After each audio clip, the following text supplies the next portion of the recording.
Hello, everyone. We're going to give it a few moments just to let people log into the webinar. So I wish I had elevator music to play in the background, but we'll have to deal with silence for a couple of moments.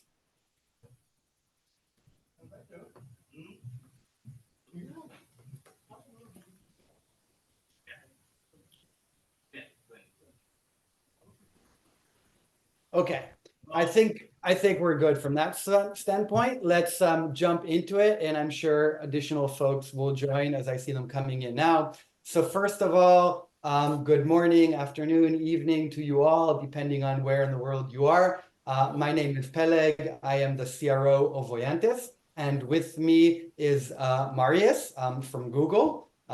Just a few words about Marius. Has very extensive experience in the fintech and gaming space, specifically in mobile games. He has a lot of past involvement in gambling games as well. A lot of the work that Marius does is helping publishers and app developers primarily focus on campaign profitability, how to run efficient marketing, and he has a deep appreciation and recognition for the complexity of this goal and how to kind of deliver it across the app and web ecosystem. I will also add just a quick disclaimer that Marius is here representing his thoughts and his ideas. This is not an official representation of Google. And handing the mic over to you, Marius. Is there anything you want to add about you or to introduce yourself? Peleg, first of all, thank you so much for the invitation. I was looking forward to this. Value-based optimization, creative sub-campaigns, it's something that, as you shared, is something that really interests me, and I have been working on those topics for the last few years. But yeah, I think apart you delivered a great introduction for me, so I don't have anything other to add. Well, thanks again for joining us, and I too am excited about just unpacking some of these complexities and talking about all this together. So let's kick it off, and would like to ask you kind of a pretty high-level question. But what would you say should be the key focus in growth strategies for some of these sophisticated app developers that you partner with closely? So you mentioned a keyword, sophistication. So this depends on the level of sophistication for each client. For example, for each advertiser, when the advertiser is on the more early stage of their project, what we see is that mainly they are going for the volume optimization because they want to acquire as much users as possible. Then as they move on to the next level, they are going a bit deeper into the funnel. They are trying to increase the in-app actions if we are talking about an application. And then the next level goes to the ROI optimization or ROAS optimization or value-based bidding optimization. There are different names. And then the even more advanced clients, more sophisticated, they combine all those different optimization methods. Because, for example, they might want to continue optimizing for ROI, but at the same time, they might want to maintain their market share, so maintain a volume-based optimization. And then the last bit is to optimize for their existing users, because sometimes increasing the revenue from your existing user is more profitable compared to acquiring a new user. Understood. So it sounds like there's definitely various different strategies that can be used at different times of I guess, an app developer's maturity or their marketing sophistication levels. I'm wondering if maybe you can share a bit more about what makes optimizing towards profitability specifically a complex topic and how that can be addressed in the world of app campaigns. So it's complex and not complex at the same time, in the sense that nowadays AI drives most of the Google App campaigns. It drives the Google App campaigns. So there is less manual work for the advertisers. On the other hand, there is a lot of thought that needs to be done on the strategy and on the understanding of how those campaigns work. So, delivering the right message to the right format, to the right user at the right time, at the right location, it's something extremely complicated. And that's why AI helps combine all those signals together and deliver in the most optimized way. So it's less complex because, this is not something that manually now the advertisers has to do, but the advertiser has to understand how to set up the settings for these campaigns, how to keep changing some settings, the beats, the budget, the creatives throughout the process of the campaign in order to optimize the campaign. And also I mentioned the creative part, which is one of the levers that the advertisers nowadays can control. And it's actually one of the most important ones because it's really well connected to the ROI of the campaign that can deliver. And the journey to find a good creative is not easy nowadays. Despite the fact that it's easy to generate many creatives, it's not easy to find the good performing ones. It requires a lot of work. Okay, so what I'm hearing from you is, on one hand, a lot of the complexity is being done by AI, finding the right user with the right message, with the right time, right format. All of that is being automated by Google's delivery algorithm. But at the same time, advertisers do have few levers they can pull, and they need to be really, really, really good at pulling those levers in order to influence the delivery algorithm in the most accurate and precise way. Is that a correct representation of what you said? 100%, yes. Okay, so you know what? You mentioned several levers. Let's talk about some of them. We can begin with creative. It's an area that's very near and dear to my heart. Do you want to talk a bit about what you're seeing in the market now with regards to creative optimization and how folks listening to our conversation should think about approaching creative optimization? Yes, it's actually an area that it's a big challenge for most of the advertisers nowadays. During the next year, when the AI exploded, the AI The Gen tools AI. or the new AI tools came up, those were extremely helpful to help advertisers generate in bulk many, many creatives. So there are 3 creative asset types. It's the text, the image, and the video. The AI tools that we have right now are extremely good at generating text assets. They are also at a good level of generating image assets. However, on the video assets, we are not there yet. The main challenge on the video assets is that it requires a lot of computing power from the computers in order to generate good quality videos. So that's the reason. But I am sure in the next few months or years, AI tools for video generation will be becoming more and more available. So what we are seeing is that all those AI tools are being used from advertisers to create and optimize their existing assets. And by the way, one note here: we still don't have AI tools that generate really high quality videos, but even the Gemini can be used in order to help the advertisers or the designers find the right storyline for their videos or the right concept. So even if we don't have the video itself generation, we can use Gemini and other tools to try improve the concept and the storyline. So until now, I talk about the generation of the video assets. There is another component, the testing, which is extremely important. Creative is something that we always need to keep testing in order to keep choosing the ones that are performing well and avoid keeping the ones that are maybe they were good in the past, but due to creative fatigue, they are not good anymore. So testing is another extremely important component. We can maybe unpack it if you want right now.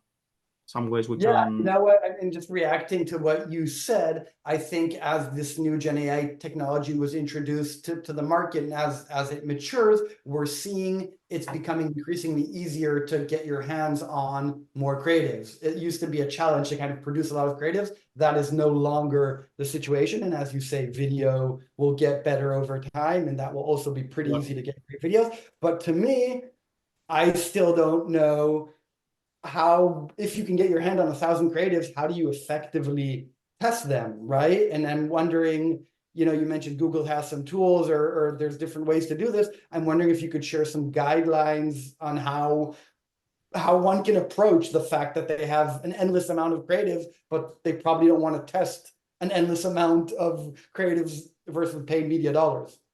Yes, this is a $1 billion question. I would say it's the biggest challenge on how to optimize the testing of the creatives in order to keep improving your campaign. I would say here, for sure, AI can help.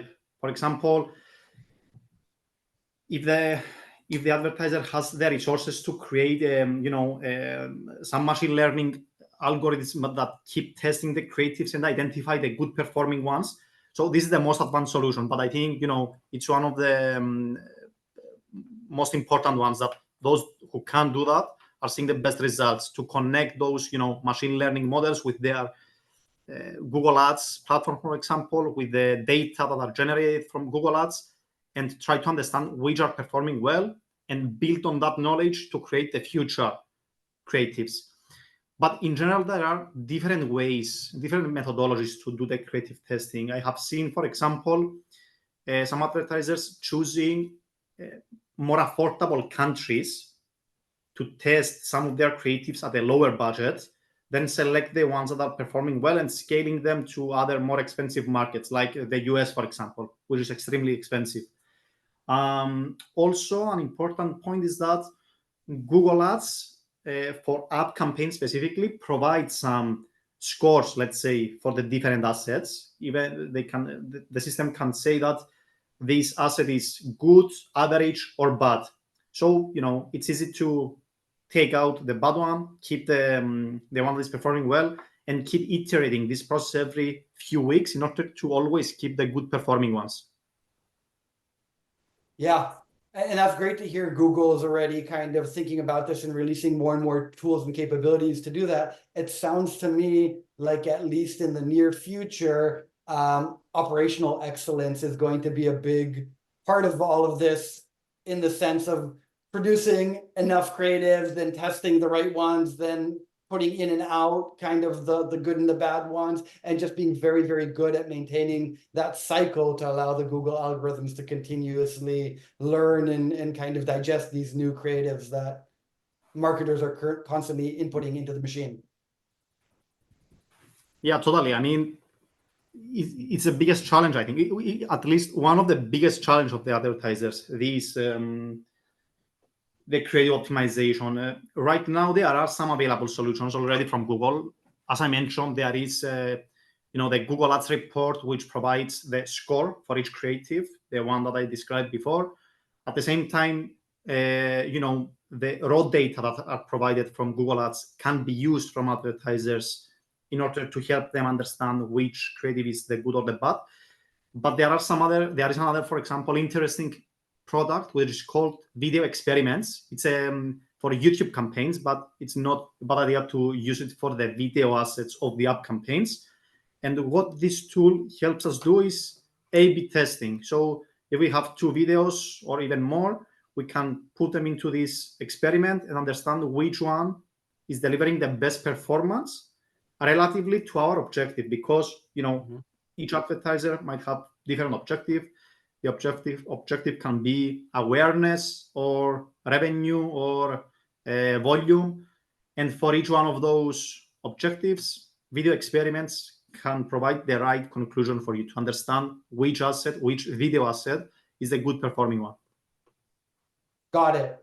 That's very helpful. And, zooming out for a moment, or maybe kind of shifting gears, we dove deep into creative, but earlier when you talked about complexity and kind of how a marketer can influence the delivery algorithms, you talked about sending the right signal to the right user at the right time with the right message. Sorry, not sending the right signal, sending the right message to the right user with the right format, and kind of making sure all of that happens. I asked that, and the reason I use the word signal is from my understanding, the Google delivery algorithm takes decisions based off of the signal that we provide it with. And I'm wondering kind of if you can talk a bit more about the signals that these advertisers have, what they can pass back to Google. Maybe you can touch a bit on value-based optimization or value-based bidding, which I know is a big opportunity for a lot of these advertisers. I asked like 3 questions in one, so you answer that in the sequence that sounds right to you. So yeah, let me just share some thoughts and we can take it from there. So today we are talking mostly about app campaigns, and app campaigns, Google app campaigns, are driven from AI, and AI is totally based on the data that it has available to use. So the more data and the more good quality data the AI have, for sure the better results the advertisers will get. And what data the AI uses? It uses Google's data, which can be users' demographics, location, language, etc., and advertisers' data, which is conversions data. Or, for example, if we are talking about a finance company, this can be in-app purchase or login or different kind of data.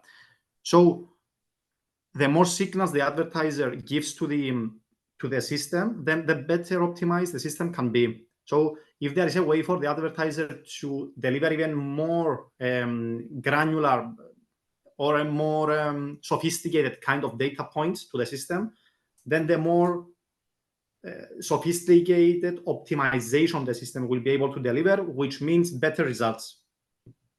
Okay. And when you say sophisticated optimization, I'm assuming you're referring to value-based bidding and kind of the more progressive or newer types of campaign optimization? Yes, exactly. You mentioned, yes, value-based bidding, which is very complicated to be achieved, especially in some industries. For example, in the gambling industry, it's extremely complicated for the system to understand if this user will be profitable to the gambling company, because someone might deposit a lot of money, but that user might win a lot of money at the same time. So it's not exactly valuable.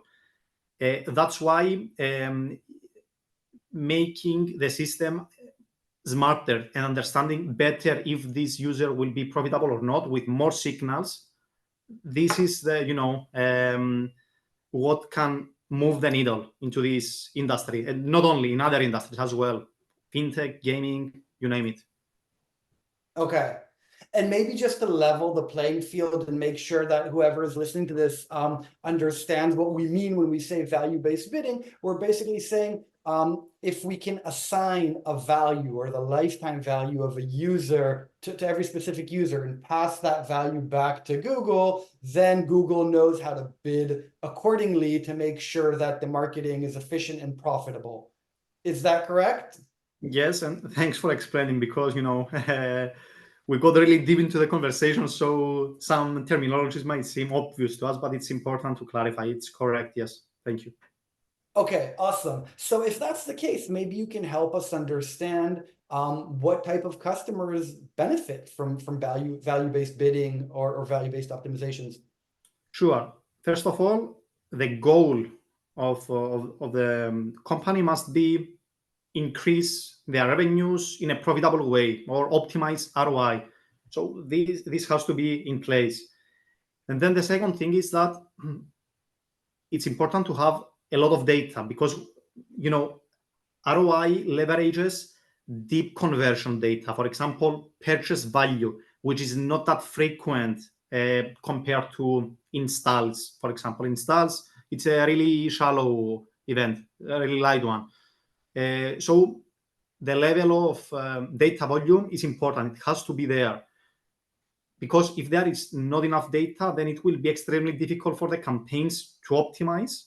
And then the advertiser might think that this cannot work out at all for them. But the truth is that with data volume, this can work.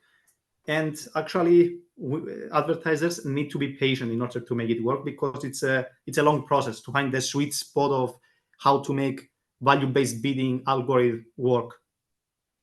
Right. Definitely familiar with that. Can you give us maybe an example of where you've seen this done well? For sure. Mainly, I've seen gaming companies implementing value-based optimization extremely well. When I say gaming, I mean casual games, so games, not gambling, because these companies are able to gather a lot of data from their users. It's easy for the user to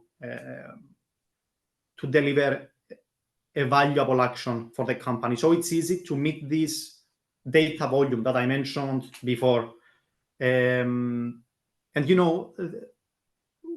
they are able to gather this high data volume, and then each day, every few days, they are doing the best practices to do some small switches, and by keep doing those small improvements every few days is what really makes a difference after the long period, because there is a saying, consistency beats intensity. This is exactly the case for the value-based optimization.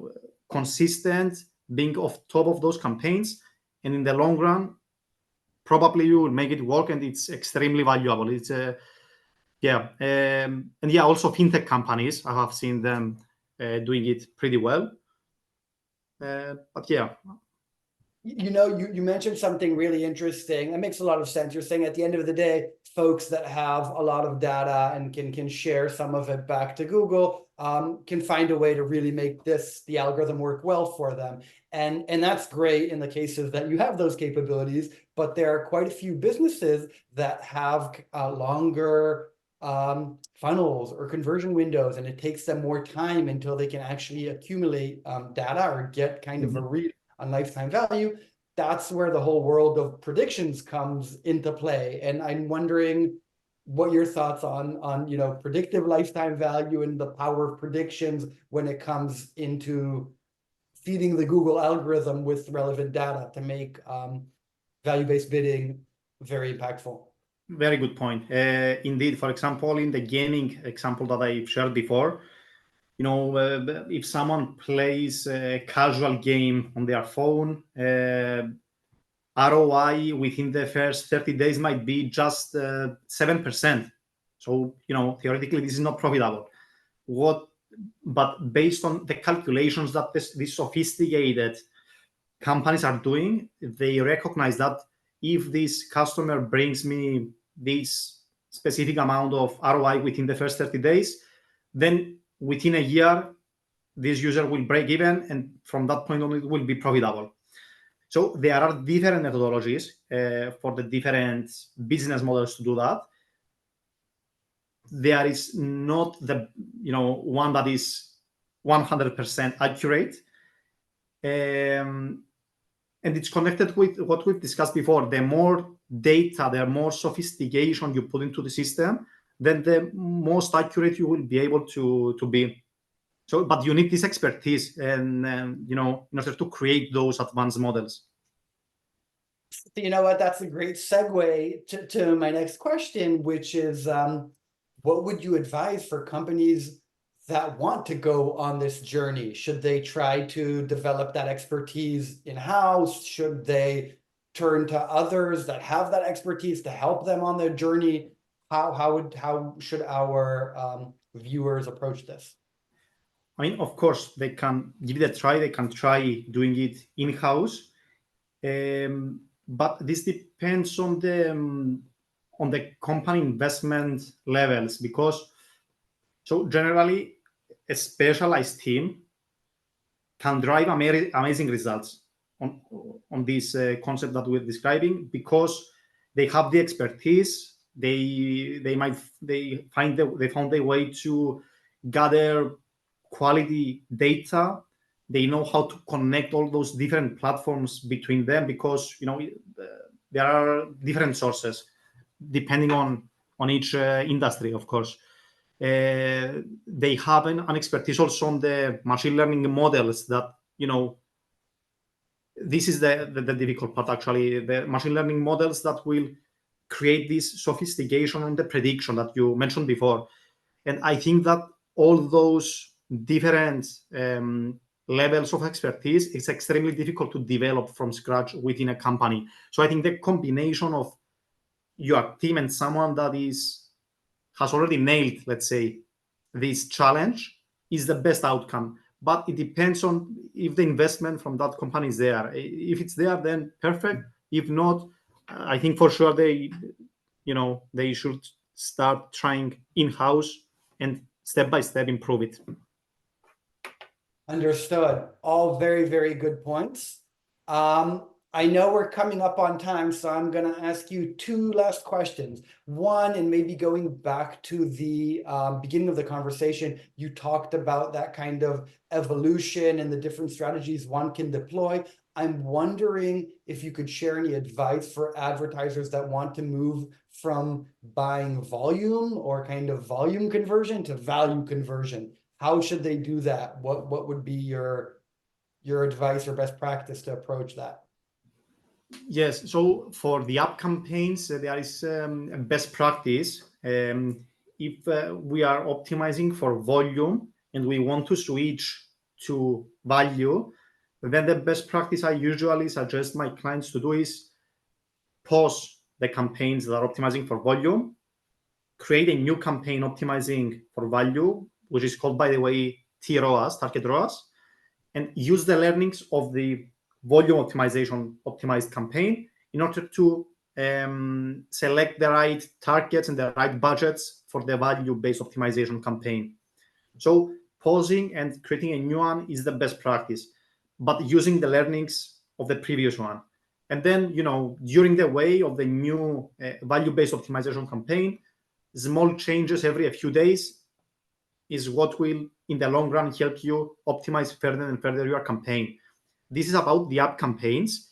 In the web campaigns, like search or PMax or Google, you can still do the same, like pause and create a new one, but just switching, it can also work. Okay. So sounds like two different solutions for web and app, but generally speaking, the journey to value-based bidding is a delicate one, needs to be handled carefully, but Yep. sounds like it's driving very significant improvements once one kind of goes on that journey. Yeah, of course. As you've said, it needs to be done with careful changes at a time. Okay, understood.